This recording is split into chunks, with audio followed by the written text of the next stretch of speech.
Welcome to the Means of Grace podcast, a podcast of the Western North Carolina Conference of the United Methodist Church.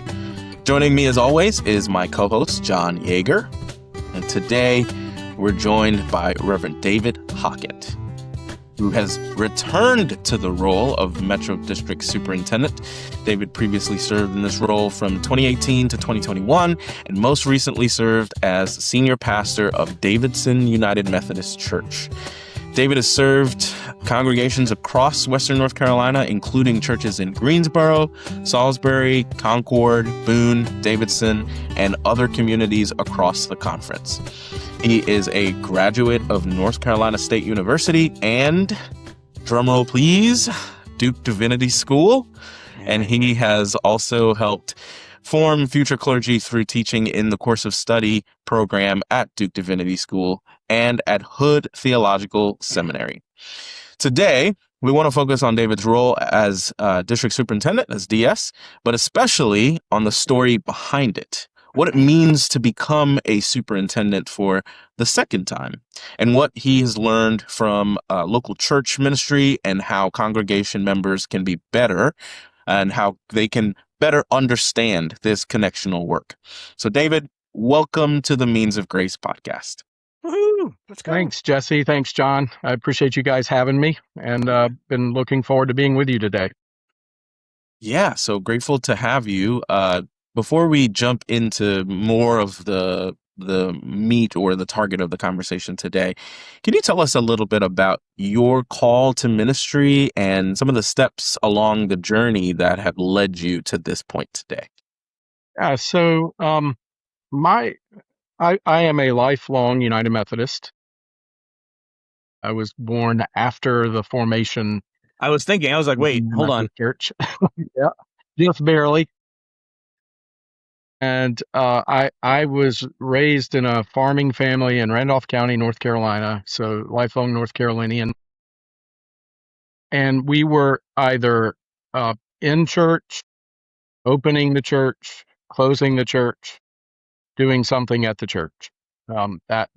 Those were my parents, and so I was formed in that rural church that had a rich sacramental life, had some really wonderful clergy who served it and preached and taught well, and also had a summer camp meeting they hosted on the grounds. So in a way, it was a kind of a school of Methodism, both this kind of sacramental life of the church and also that evangelical piety that the Wesleys were famous for. And I didn't know that then, and nobody would have described it that way.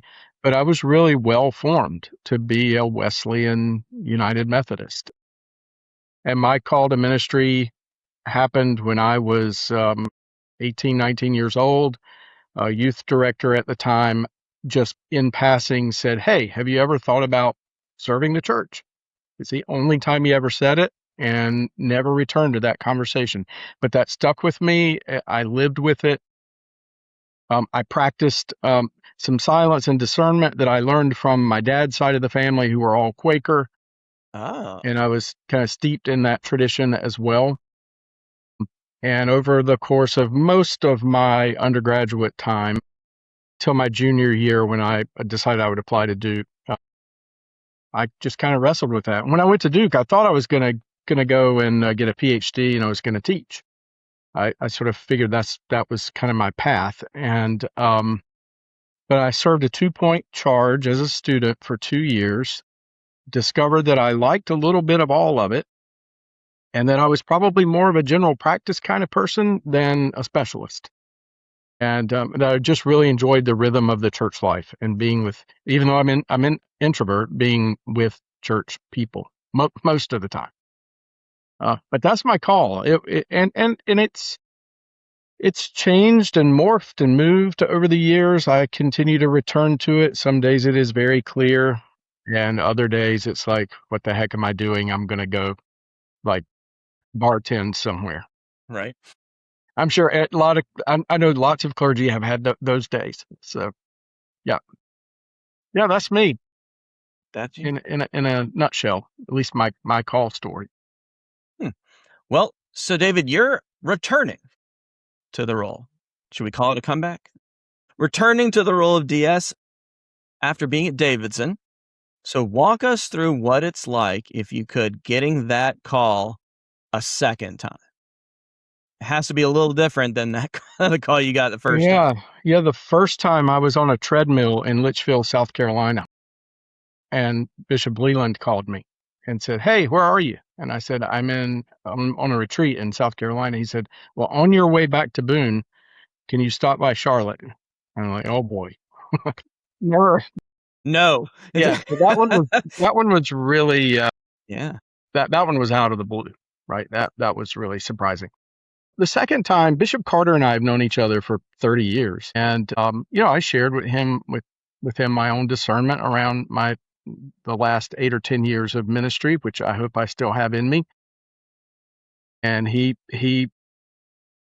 prayed about that, thought about it, and came back and said, "Hey, would you consider this?"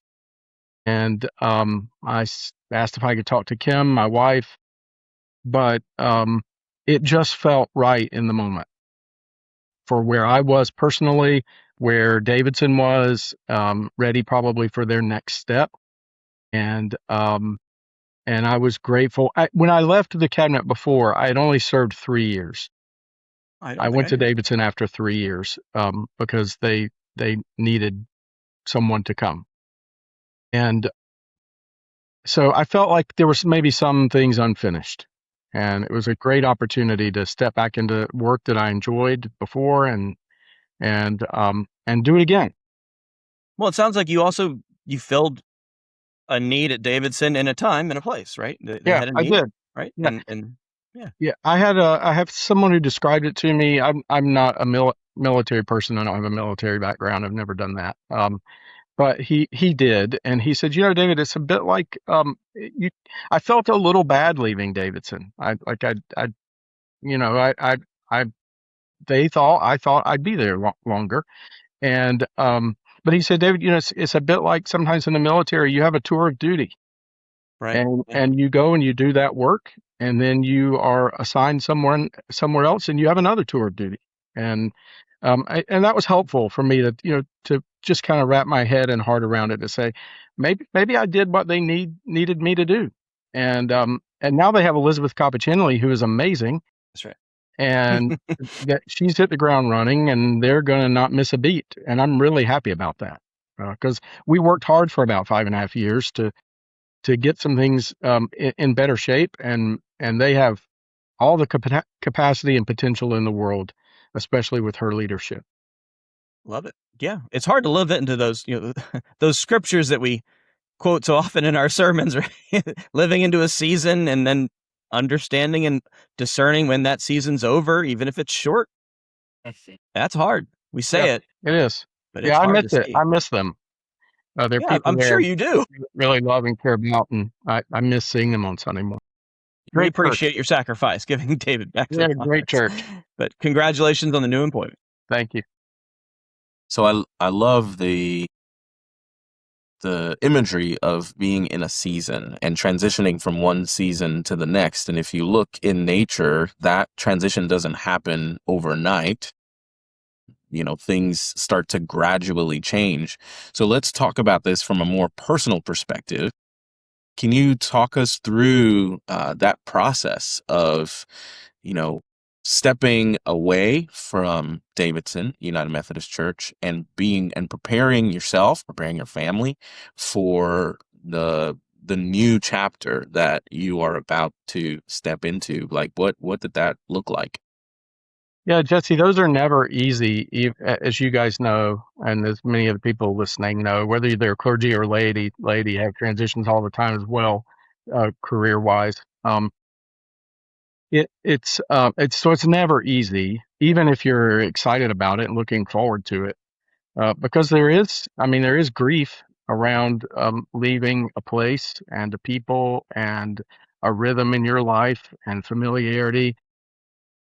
And then there's also the excitement of something new and a new challenge and new opportunities, and just trying to sit with both of those at the same time and not rush through any grief you have about the leaving, and not step too quickly into the new work that you don't, because you only get to be new in a setting for a brief amount of time. And that is a unique perspective when you're new. And to not miss that opportunity to see some things that once you're in the midst of it, once you're really in the system, you're not going to see those things anymore. So one of the great things about this transition is Kim and I didn't have to move. We live in Cornelius. I'm 15 minutes from the district office, the conference office building. I did, however, apparently after 30 plus years of doing this, there's a lot of muscle memory about when my appointment is going to change. And I found myself making lists in my head of all the things I needed to do home related, and then would say, oh yeah, I'm not moving. I don't have to do that. Well, that's fantastic. Yeah. You were that. It was just sort of, yeah, it was like automatic. Yeah. I got to call that company. I got to cancel this. I got to, and they're like, no, I don't. This is, and it was, so that stress, not having that stress. That's a Methodist right there, ladies and Yeah, gentlemen. that was wonderful. And Kim and I, our kids are grown. They're out of the house. It's just the two of us and Primrose, my cat. And so it did not impact our family the way moves in the past have. Right. Yeah. So but the grief and the change is always, it's still there. Right. Yeah. It's still there. It has to be, right? You wouldn't want it to not be. Yeah. It means you'd love to. Wasn't sad about leaving. That's right. You don't want to be like thrilled to, to get out the door. Yeah. So I can't be the superintendent for Davidson for a year. That's kind of how that works.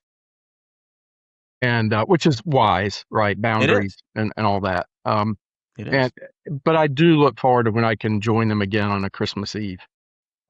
Yeah, it's if you got nothing else to do on a Christmas Eve, it's a great place to be. I'm usually kind of busy. Yeah, I know you guys are. Yeah. But yes, if you're listening, Yeah. head over to Davidson. Hey, but support your own local church. That's right. If you Trinity, it's just down the road from. You're looking for a space. Yeah. So, we have so many different churches in our conference, and with that comes so many different understandings or lack of understandings around what it means to be a district superintendent. What does a district superintendent actually do? So you have been given a rare opportunity to get a second chance, right? You've gotten the opportunity to become a district superintendent and then go back into the local church and maybe get a little bit better of a sense of how much people actually do understand that from a local church level. So with that in mind, how has your understanding of the role changed over time? So give us a little bit of for those who don't even know that we have district superintendents, help us to understand that a little bit, but also how has that changed over time for you? Yeah. So it's a little hard to describe the role, and I get that. It's so Bishop Carter has an assistant, Reverend Amy Coles, who's a wonderful Episcopal assistant. The district superintendents are in some ways also the bishop's assistant, but not in the same way that Amy is, Reverend Coles is. But we are an extension of his or her office into the conference, a little closer to the local churches, because a bishop has all of them, and we have a certain segment of them, so we can spend more time with the local churches and pastors. I think it sounds cliche, but we're sort of pastor to pastors. Some. Mm-hmm. Yeah. We provide administrative support for local churches and for clergy, particularly in times when they're perhaps doing something that's not a part of their sort of normal rhythm, like buying a piece of property or selling property or entering a building program. So we all those parts of the discipline nobody ever reads. right? DSs read those parts of the discipline and help a church navigate those changes and opportunities in a healthy way, living into our polity. We are a part of the connection between local churches and the conference. So we do represent the annual conference to the local church and the local church to the annual conference. And I would say, this isn't part of this is a part of the missional strategist side of district superintendent work. I learned last time, and I hope I can do that this time. One of the most helpful things I think I did was to try to provide space and encouragement for laity and clergy to do new things, or to do old things in a new way, or to take a risk, to try to give some room and permission for them to lean into that. And Permission to fail. I had someone describe it one time. This is probably not a great reference, but in football, they don't really have fullbacks much anymore. But there used to be quarterback, fullback, tailback, and the fullback's job was really just to create space so the tailback could make a lot of money and score a lot of touchdowns, and then get really famous. And so I kind of imagine the role a little bit that way as the fullback. You create space for other really amazing people to do great things in their churches. So that's a bit of what I do on a day-to-day basis. I like that. I love it. So when you said permission to try new things, I just heard we really do. We need permission to fail. Mm-hmm. We're afraid to fail. That's the whole thing why we don't take risks, right? Is you're afraid of failing. And ladies and gentlemen, I think you just heard David is not going to get on you if you try something passionately and run into a brick wall. Gosh, no. And permission may not be the right word, but at least encouragement to try it.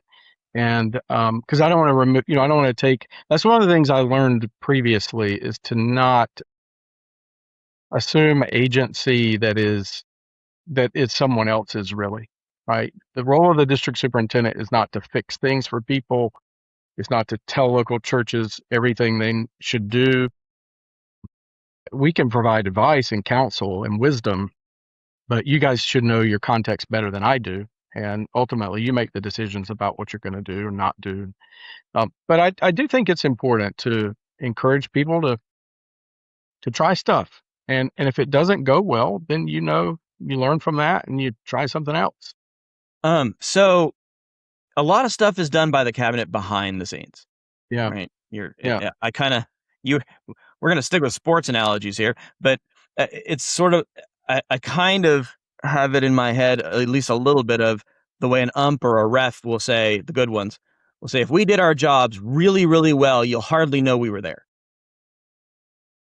Is there a little bit of that? I know the DS has a little bit more of a presence but is there an element of that, of if my name's coming up all the time, something's gone real wrong? Yeah, so a part of this role also is conflict resolution, problem solving when things don't go well, right? We do step in a lot when asked to help places navigate when things don't go well. But I think, John, there's some wisdom in that. I don't want to. It's not about me and the cabinet. It's about thriving in vital local churches. So the greatest, and I kind of approached pastoral ministry this way too. I know I'm doing my job well if churches and clergy are thriving, flourishing, and they don't need me very often except to come and celebrate and cheerlead and encourage. So, yeah, I think that there's some truth in that you don't. And Bishop Carter's really clear about this. I think he said something like this at annual conference. I don't want to put words in his mouth, but basically the annual conference is not the church. The local church is the church. And the annual conference in the district's role is to help the local church be the church. Mm. Now, that gets out of balance at times and priorities get switched, but really that's the goal.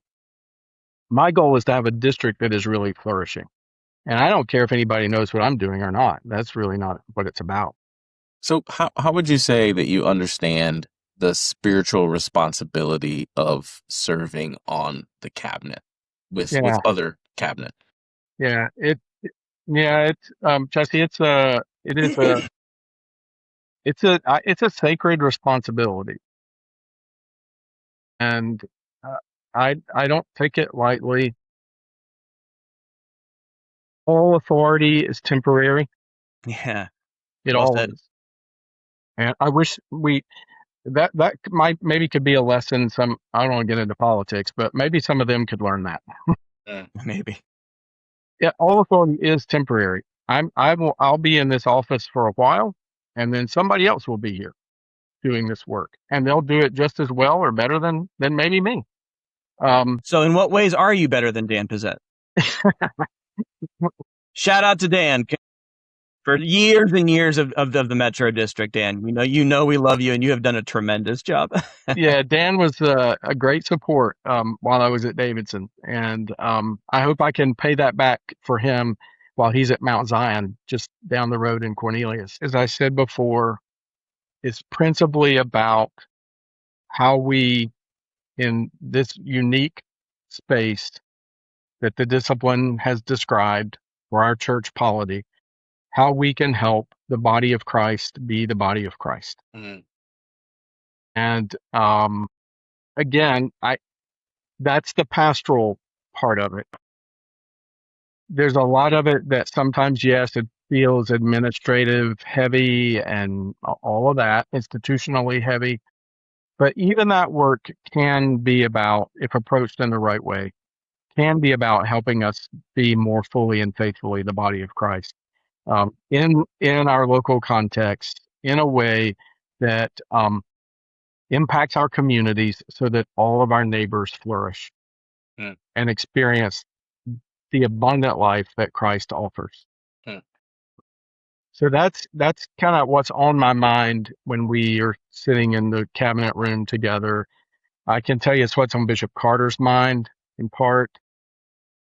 And I attended the cabinet's session in March before I stepped into this role for 4 days, and it was as much retreat as it was business.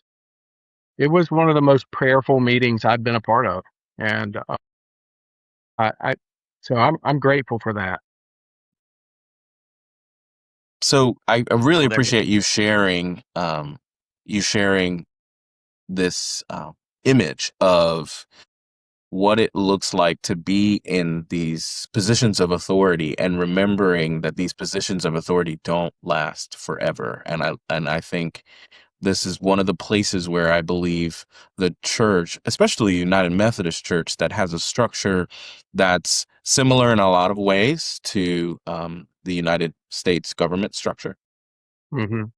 But I think we have a brilliant opportunity to reflect the good work of God in the world, and to show the ways that God has created us, called us to live in a way that builds the kingdom and does not tear other people down. And I think you've named how important the being reminded that these things don't last forever. You've gone through your own clergy transitions. Like you said earlier, it's become a bit of muscle memory. Our local congregations, folks in our local congregations, have varying experiences with pastoral transitions from the position of someone in the pews. What would you want them to know about your side, the human side, the spiritually called side of appointment making, and your role in that? Yeah.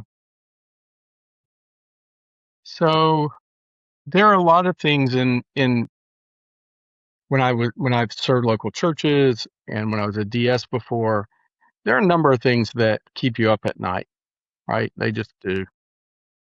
Difficult conversation with someone, crisis in a family's life. How are you going to make the budget this year? All those, and many, many more. I don't think anything, well, certainly in a similar kind of way, appointment making does at times keep me up at night. Well, it has to, right?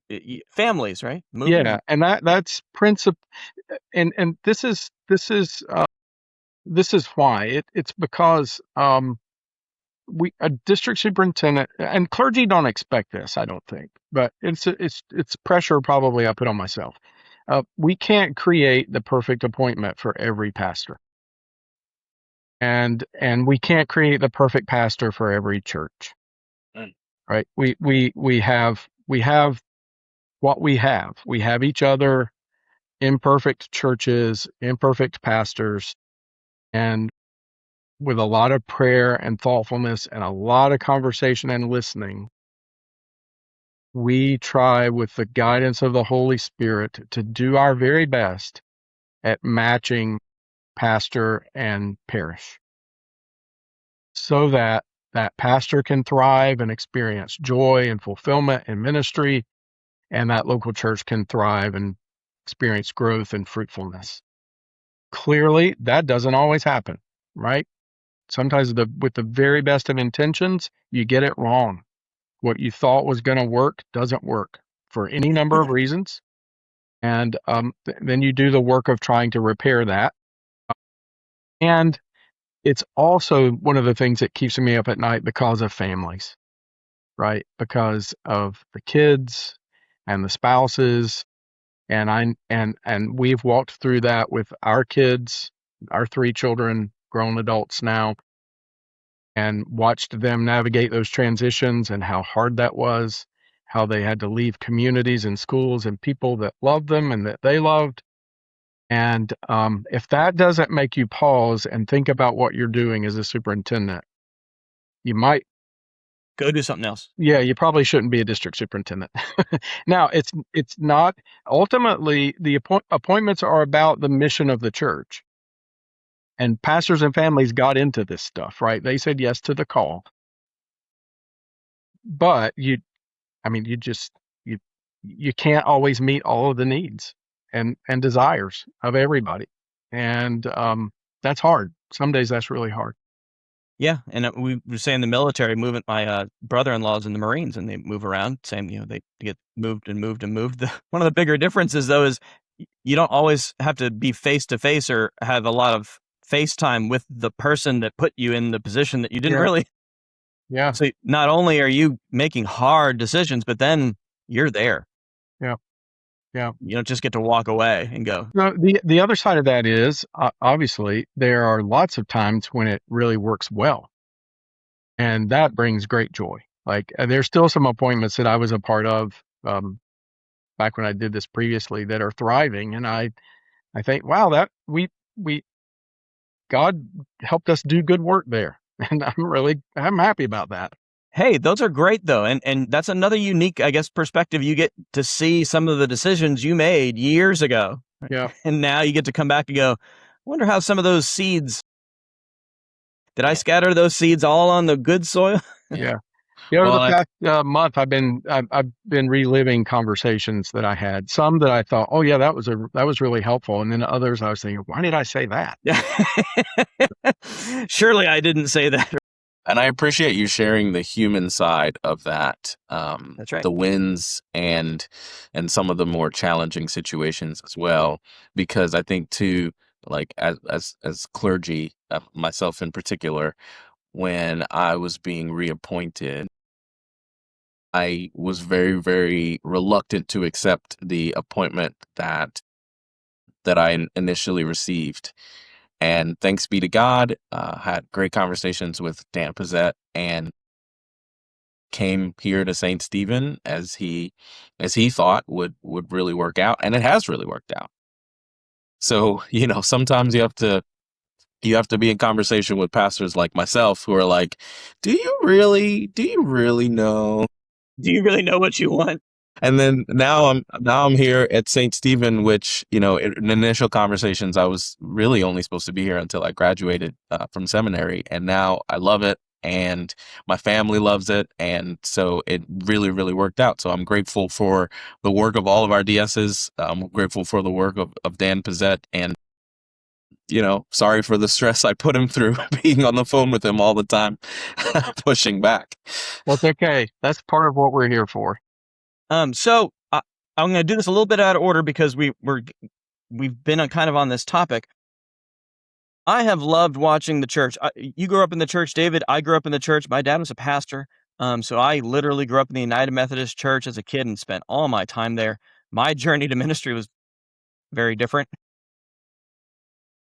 Then I was not the youth group president or the leader, that was not me. I was a different kind of preacher's kid. Lots of failing.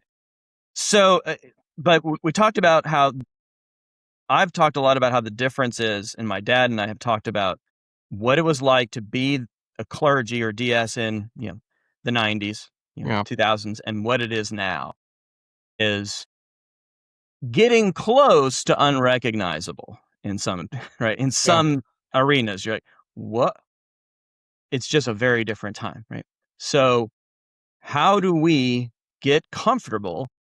And I use this word, and some people don't like it, but you just got to lean into it, I think, is how do we get comfortable with failure? And I don't mean that in the big failure, like we have failed, but missing. How do we go ahead and take that chance? Listen to that kind of weird idea or an old idea that, you know what, might work now. The world's different. So we do a segment called Epic Fail. Yeah. So let me ask you, David, in this season of change and when we need to be taking risks, do you have a moment in your ministry career? You don't have to name names. I would encourage you not to. That's kind of what makes it human, right? And gives you that really good story where you just failed. You just went right into it and went, wow, okay, gonna learn from that one. It's hard to pick one. One of the things about being one of the reasons I was excited to step back into this role is, after 30 years plus of local church ministry, there is some wisdom born from experience. And I'm not the smartest pastor that's ever lived, but I've learned a lot of stuff, right? And a lot of it I think is helpful for people who are younger, newer, less experienced. I'm not going to share one specific thing, probably, but I think an area of, I'll just say this generally. There were probably a number of times when two things, moved too slowly and didn't just do the thing that we should do.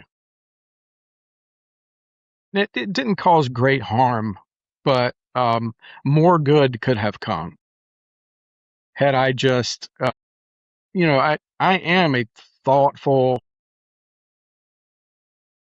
introspective person. I generally do not move fast. It's just not in my nature. If Kim Hockett listens to this, she will be dying laughing at this point of the conversation. As you're underselling how. Yeah. One of our kids also moves a little slowly. She's brilliant, but we always joke about her being so slow. And I thought, where did she get that from?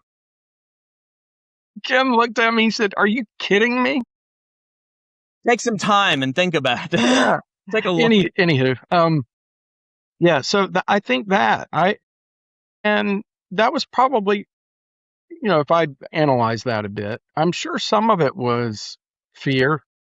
Yeah, right. Of course. You want to do a good job. You want things to go well. You don't want to create a problem at the church you're serving. Mm-hmm. You don't want to ruffle feathers unnecessarily, and create conflict that you don't need. Conflict can be healthy, but it can also, you don't want to create it if you don't need it.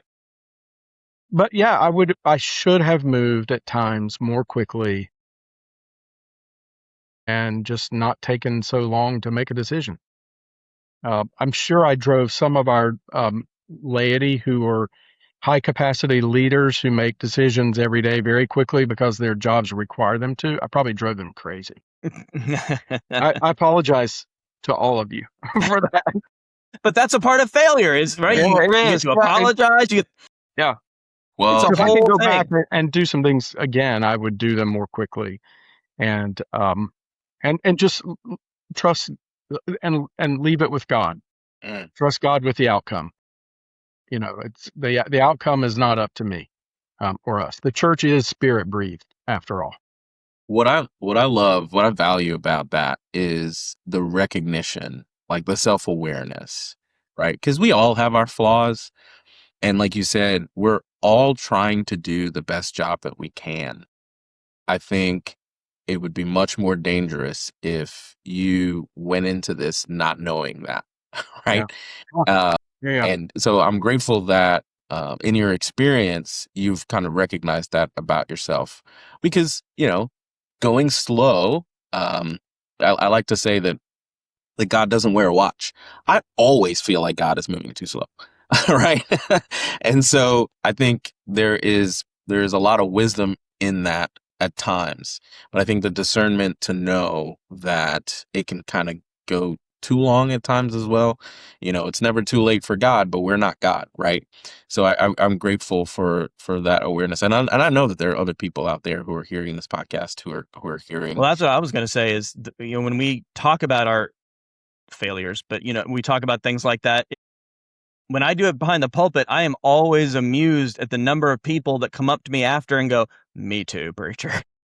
I'm like, yeah, Yeah. we're creatures of, Someone said, don't, if you've discerned, if you've been thoughtful about it, if you know it's the right thing, don't hesitate doing the right thing.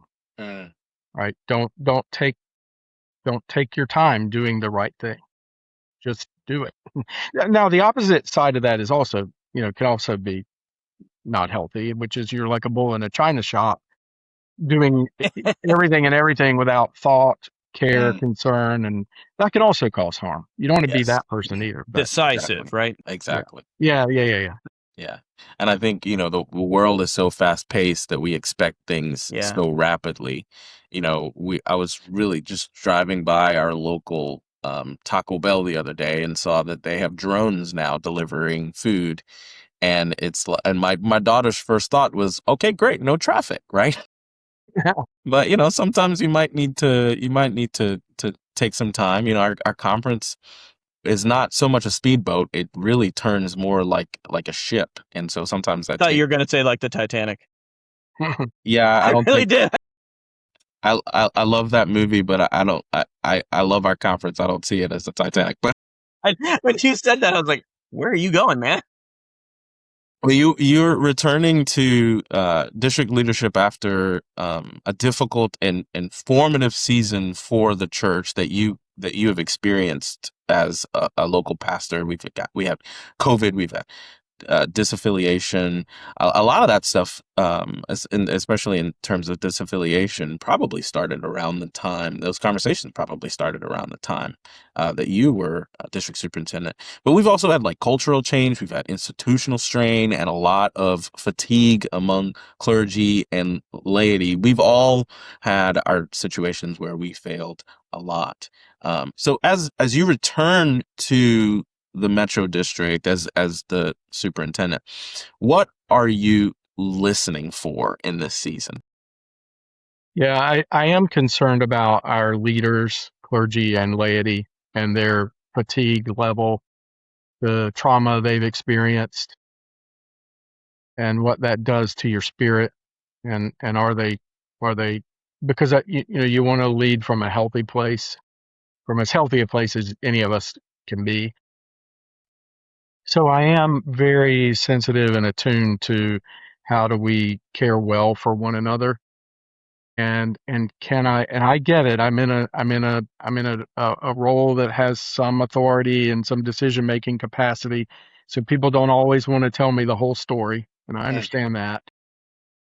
But I hope I can be a place where if someone is just struggling, they can let me know that, or if not me, someone, and then we can figure out how to help that person, that pastor, that lay person, thrive again, experience joy again. And so I'm listening to that. I'm really concerned about, how do we imagine church in a different kind of way, because we're that I know that probably keeps clergy and laity up at night as well. I know for folks in my generation, I was not trained to be a pastor in 2026. Right? Ever. Yeah. Honest to God, many days I think I have no idea how to do this. And because it was so vastly different in the 90s and the early 2000s when I started. And so that's the place I think where someone in my role, it's back to that making space thing. I'm not going to be the one to figure out how to do it next, right? I probably can't see that because of age and experience and how I was formed, and I may not be able to see that. But there are people out there who do, and can I create space for them to help us shape whatever is next for the church? The church isn't dying. The church is changing. And that's hard, right? It does mean some parts of church probably are going away, and we grieve that. But God always, when something dies or there's pruning, God always brings new life. God is a God of resurrection and new life. Yeah, there's a lot of headwinds that that maybe I didn't experience the first 15 years of ministry, and it has always been hard. I mean, we serve and follow a crucified Lord. Amen. So let's don't make any let's not pretend that the calling is not difficult. It is. And I think that it is uniquely difficult at this moment. And what I would want folks to hear, because my guess is some of them feel this, is that's not your fault. Whatever is not going well with church, and I mean in the big picture of church in this context, in this religious landscape, you didn't cause that, right? You just happen to be called and serving in the midst of it. I'm sorry about that, Yeah. Hey, you were born for times such as these. but here we are in this moment. We know what church has been. We experience it today as it is.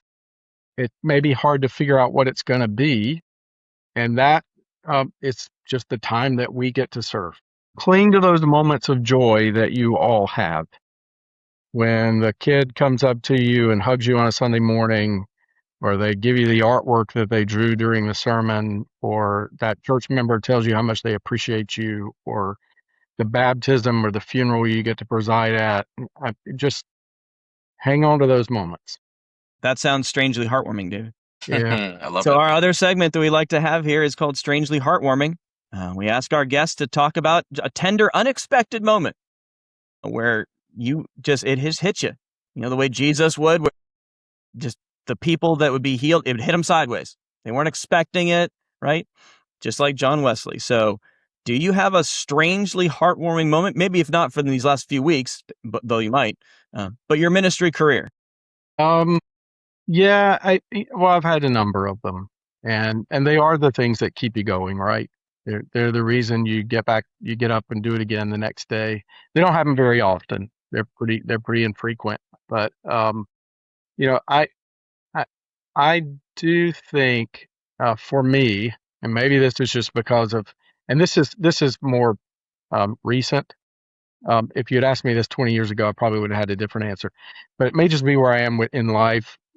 We have grandkids now, 2 granddaughters that are amazing. Of course, the most beautiful, smartest granddaughters ever. Perfect. Yep, they are perfect. And I think my relationship with children in the church changed over the past 5 to 10 years as Kim and I found ourselves in sort of a different place. We didn't have kids at home anymore. We weren't actively raising children. That was the best job I've had, by the way, is being Kim's husband and raising my kids. But just baptizing a child, and 2 or 3 years later, them remembering that and coming to you and saying something about it, or overhearing them in the gathering space say, "That's Pastor David. He did my baptism." And that's excuse me, that's it. That's the whole thing. I mean, and not because of who I am, but because of who God is, I got to be a part of that. Mm. Right. And that's just the best. But so, David, as you step again into the work of a Metro District Superintendent, what do you feel like you're being called to? Like, what is your challenge for yourself and for clergy? As we said, the local church is the local church. What do you feel like is our challenge in this particular season? Yeah. Gosh, that's a big one. Well, I think that the challenge is what it's always been, and that is to as best we can, by the grace of God, with the help of the Holy Spirit, be the church, and by that I mean be the body of Christ in our communities in a way that we are joining God in God's mission to heal and save a broken and hurting world, and to live out our faith in a way that we become something of an icon for a better way of being human. Mm. I mean, there's that old, well, I messed up, I'm only human. That has it all wrong. Yeah. You were less than human in those moments. Jesus, who was fully human, embodied, the very presence of God's love, God's kingdom, God's justice, God's peace. And that's what we're called to be more fully human, the way Christ was human, to incarnate the love of God in all of the places that we live and work and play and serve. That's not a small calling, but it's a beautiful one. And Dostoevsky said, "Beauty will save the world," and by that he meant God's love, and because God's love is beautiful. So we need to, when we see it, we need to join whatever God is doing in those places, and we need to not take our eyes off that calling, and support and encourage one another in the good and hard work of doing it and living it. Yes. So that's a call to the clergy. Do you have a call to the congregation members out there? It's the laity, exact same. It's the same. I love it. I thought you were going to. I'm so glad you did. No, it's the same. It's rooted in our baptism, right? Some of us are set apart, ordained to help lead others in doing that, but it begins in our baptism. That is our baptismal identity, and and so it is the mission of all of us as the church together. And David, we're grateful for all that you've already done as a local pastor, as a district superintendent. For someone listening who wants to support you, their pastor, right? Your pastor of pastors. And for those who want to support the churches of the Metro District, what is one concrete thing that folks can do to support you? Can I give two? Yeah, sure. And Jesus gave two when he had the greatest commandments. Fair enough. Yeah. So pray, right? Pray for each other. Pray for me. I covet your prayers. I need them. And because I will pray for you all as well, the district, our clergy. And I think this is for clergy too, but for laity, your presence really matters. I don't know how much you know that or believe that, but you're missed when you're not present with the body. And I understand why there are times when you can't be, right? I get that. And that's okay. But in those times when and I learned this from my parents very early on, show up, right? Just show up. The church needs your presence. It's not so much that we need your gifts. It's that you are a gift of God given to the body so that the body can fully live out its mission to be the church. So, yeah, that's what I'd ask is prayer and presence. That's cool. I've told people that one of the things that Jesus kept saying when anybody would question or doubt, a moment or a time, a scene or a thing that he had done, and essentially he always says the exact same thing in different ways. You had to be there, right? Like I know I broke the rule. I know I did. It was the Sabbath. I know who it was. You had to be there, and that's that presence. Yeah. If you had been there, then you would know. Yeah. Yeah. That's so cool. So, David, thank you.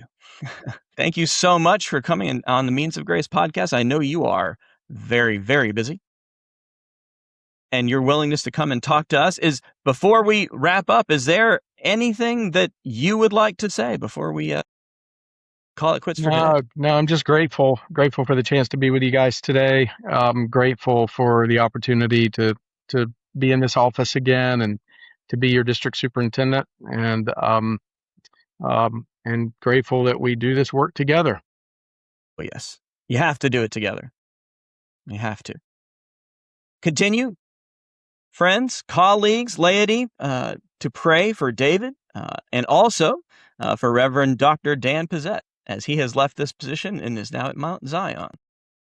For the churches of the Metro District and for all who are entering a new season of ministry. Thanks to all of you for listening to the Means of Grace podcast. May we continue to discover how God's grace meets us not only in worship and service, but also in the faithful stewardship of resources that have been entrusted to us by the people who came before us. So until next time, grace and peace. This has been Means of Grace. Thanks for listening. Grace and peace.